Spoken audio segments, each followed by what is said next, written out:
restrictions later this month.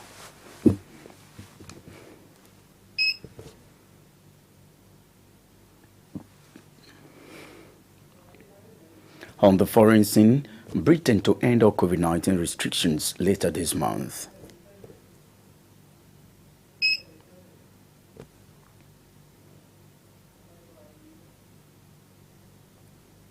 Hello, good evening, and welcome to News Round on Impact Africa Television, ITV. Hi, I'm Anu Luakbo Omoride. We'll begin tonight with the Senate, which has confirmed the new members of the Judicial Service Commission. The confirmation of the nominees followed the consideration of a report by the Committee on Judiciary, Human Rights and Legal Matters. President Muhammadu Buhari had earlier asked the Senate to confirm Nnamso Ekanem from Akwa Ibom State as the member to represent the South-South and Mahmoud Magaji from Niger State to represent the North-Central Zone. Presenting the report, the chairman of the committee, Okweyemi Bamidele, said the nominees are fit and proper persons for the appointment. Bamidele affirmed that it's no petition or adverse report against the nominees, adding that the record checks and other forms of investigations by security agencies did not reveal any negative trace against them. The lawmaker also expressed satisfaction with the qualifications, experience, competence, and integrity of the nominees as members of the commission. Meanwhile, the Senate has forwarded the names of the commissioners in the Nigerian Electricity Regulatory Commission to the Committee on Power for screening. The House of Representatives has called on the federal government to declare a state of emergency on ritual killings in the country. The House also called for a campaign against the menace, saying the effort of parents, schools, religious leaders, and the media is needed. Moving the motion at plenary today, the Deputy Minority Leader of the House, Toby Okechukwu, lamented the increasing rate of ritual killings across the country, even as he added that the menace has taken a new dimension. He decried the increasing cases of abductions and missing persons in different parts of the country, which in most cases the culprits also rape, maim, kill, and obtain sensitive body parts of their victims. Okechukwu disclosed that ritual killing has become a predominant theme in most unmade movies, which, if not checked, may be viewed as an acceptable norm by the younger generations. The House called on the Inspector General of Police, Usman Akali Baba, to take urgent steps to increase surveillance and intelligence with a view to apprehend and prosecute all perpetrators of ritual killings in the country. In a related support and second this bill, and also to mention the fact that I think we should also try to ensure that that bill focuses a bit on local manufacture of firearms. Most of the sections, Mr. President, are focused on possession, on licensing, and so on and so forth. The essence of this bill is that the existing legislation, the Firearms Control Act number 32 of 1959, Cap F28 laws of the Federation of Nigeria, is inherently inaccurate and simply does not meet the needs of a modern society in this very modern world. You will recall that the bill was first read on the floor of this Senate on Wednesday, 2nd February 2022. The main aim of this bill is to tighten firearms control and curtail the proliferation of illegal arms and bring it in line with global best practices to effectively address some of the security challenges being currently plaguing Nigeria. To repeal the Firearms Act number 32, 1959, Cap F28 laws of the Federation of Nigeria 2004, and to establish a comprehensive system of firearms control and to provide for matters connected there with 2022 second reading taking. And the bill is referred to the Committee on Judiciary, Human Rights and Legal Matters to report back within 4 weeks. In a related development, parents have been blamed for the wrong actions of their teenagers in the society.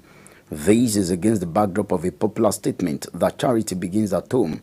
Speaking on a program on Impact Business Radio, the parenting on the increasing engagement of teenagers in immorality, a married counselor and parenting expert Samuel Afolabi lamented the situation where parents find it difficult to curb their children from practicing immoral acts.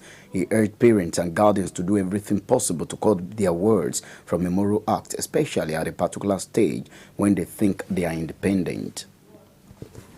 The House of Representatives has passed for second reading a bill seeking to establish an agricultural development trust fund to empower farmers in Nigeria. Speaking today at plenary, a member of the House, Ademorin Kuye, said the fund is to give grants to agricultural units directly, with emphasis on financing farm units and procuring equipment for onward transmission to agricultural units in a subsidy arrangement. Kuye also said the fund will be financed with 1% surcharge on all revenue of the federal government, revenue generation agencies such as the Federal Inland Revenue Service, the Nigerian Customs Service, the Nigerian Ports Authority, among others. Kuye added that the fund will also finance crop research, agricultural extension, and training services. The lawmaker added that the fund will also directly develop agriculture and procure equipment for land clearing, land development, drainage development, and water drilling rigs, among others. Kuye, who affirmed that the fund will help in alleviating poverty, added that it will also increase food production and food security across the country. In the meantime, experts have urged Nigerians to embrace the improved yields of cassava to address the challenges of food insecurity and improve farmers' productivity in the country. Speaking with Impact News Crew today, the advocacy promotes an outreach lead of the International Institute of Tropical Agriculture, IITA, Godson Asser, harped on the need to address the rising cost of food prices, especially staple fruits like cassava. Hanua Komlafe completes the report.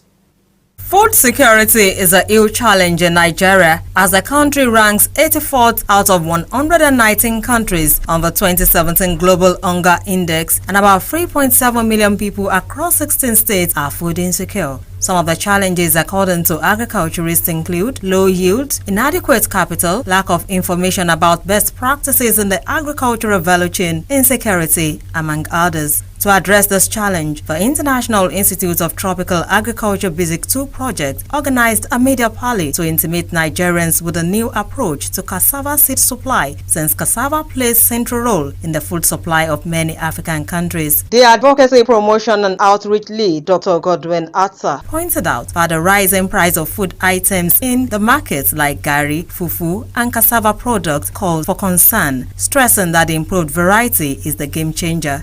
Today, as I speak to you, a ton of cassava is going for as much as 45,000, up from the price of 12,000 some years ago. It went to 18,000. Today, it is being sold for 45,000. To strike a serious balance such that both the consumers and also farmers will be happy. When the prices are too expensive or too high, then the consumers won't be able to actually achieve food security. Also speaking, a professor of food science and technology, Professor Latif Sani, said the goal is to address low yield and ensure that farmers gain enough income. Engine of growth. If you look at Brazil, if you look at China, if you look at Indonesia, Thailand, Vietnam, these are countries that are Cambodia. They are countries that are actually making a lot of gold from cassava. Stakeholders took turn to highlight the benefits of the improved yield, which according to them will create employment opportunities for the teeming youth, increase productivity, promote quality and disease-free seeds, among others. Rate has been a big challenge whereby you have to wait several years or to get enough planting material of a desired variety. But with Go Seed, we are employing the use of improved technologies and new technologies to ensure that we multiply this planting materials and make them affordable and accessible to farmers. Hectare of land as a foundation seed producer, you need about 745,000 naira for a cycle of 16 months, in which case you're going to get 1,000 bundles of cassava stem at the end of that cycle and about 20 tons minimum of cassava roots, which should ordinarily give you nothing less than 1,600,000 naira returns. According to them, the major reason for the low yields in Africa was the continued planting of old, often diseased planting materials. And Akomalafe, ITV News. The federal government says it will provide hospitals across the country with modern health equipment so as to discourage Nigerians from seeking medical care abroad. President Muhammadu Buhari made this known today while commissioning some projects at the University of Ilorin Teaching Hospital. Buhari also pledged more commitment to the pursuit of the standard of the healthcare sector. The president affirmed that the issue of medical tourism will be shelved as more modern equipment will be supplied to the needs of major federal health institutions across the country. He affirmed that his commitment to an improved healthcare sector remains sacrosanct. Still talking Earth, the World Health Organization has urged rich countries to pay their fair share of the money needed for its plan to conquer COVID-19 across the globe. In a statement today, the Director General of the organization, Tedros Ghebreyesus, urged them to pay a sum of $16 billion as a matter of urgency. Ghebreyesus said the rapid cash injection into its access to COVID-19 tools accelerator will help to put an end to the pandemic this year. He noted that the fund is aimed at developing, producing, procuring and distributing tools to tackle the pandemic, as well as the production of vaccines, tests, treatments and personal protective equipment. He affirmed that the organization will continue to ensure that poorer countries can access vaccines, even as he urged richer nations not to hog doses coming off the production lines. Ghebreyesus added that the rapid spread of the Omicron variant has made it all the more important and urgent to ensure that tests, treatment and vaccines are distributed equitably. And away from that, indigenous students in tertiary institutions across Oyo South District area, Ibadan, have expressed their heartfelt gratitude to Honorable Bimbola Adekombi, a former Commissioner for Finance, Budget and Planning in the state, for the gesture of his annual bursary dispense initiative. This initiative, valued at 5 million naira, include free UTME form and scholarship program. Ayodele Fake has details. The lack of adequate access to quality and affordable education, as well as the culture of get-rich-quick syndrome among youths, no doubt informed the annual bursary dispense initiative of Honorable Bimbola Adekombi, a former Commissioner for Finance, Budget and Planning in Oyo State, to indigent students in tertiary institutions across Oyo South District area. The initiative, valued at 5 million naira, is part of efforts geared towards reclaiming the lost glory in the state's education sector and as well to support the brilliant indigent students. Speaking at the event, the Oyo State former Commissioner for Finance, Budget and Planning, Honorable Bimbola Adekombi, said the quest to relieve the burden parents face while training their wards at tertiary institutions informed the initiative, adding that this year, over 100 students benefited from the initiative. If you look at the Nigerian space in the last couple of months, it's been filled with bad news, discouraging news regarding the youth. So we hear money rituals, the Sophia case in Abeokuta. We hear so many bad things, yahoo yahoo. And you begin to think, is it that we have no youth in Nigeria that's worthy of being celebrated? So we thought up that let's start a bursary scheme for youth.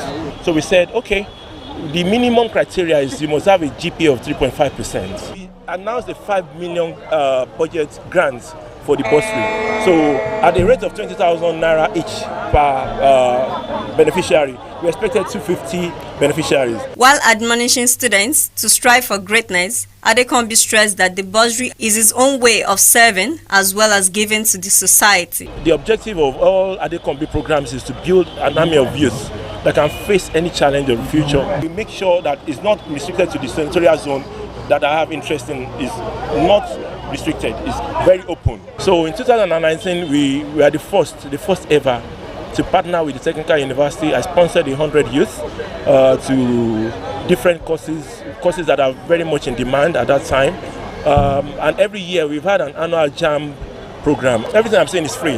We give them free tuition to prepare them and then they go for the JAM. Also speaking, some of the beneficiaries, while expressing their heartfelt gratitude for the kind gesture, said the initiative has been of great benefit to students. They however called on other well-to-do individuals to emulate such an initiative. Because hard work, and when you understand the background, where you come from, you should always be motivated to work hard. The only thing I want to tell the youth is that to be able to stand out no matter where they are, that You should always put for God first in everything they do. Honorable Bimbo Adekombi has been doing so well so far, and I see this kind of program as an empowerment that empowers students a lot. I'm glad to be a beneficiary of this program, and he said something earlier that okay, fine, this program will be happening every year, and he said even next year too, if you are above 3.5, you can still apply for this program. The Bimbola Adekombi Bursary Initiative, an annual event created in 2019, included free UTME form and scholarship program for brilliant indigent students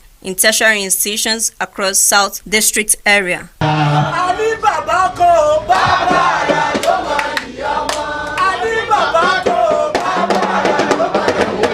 Ayodele Fakeye, ITV News.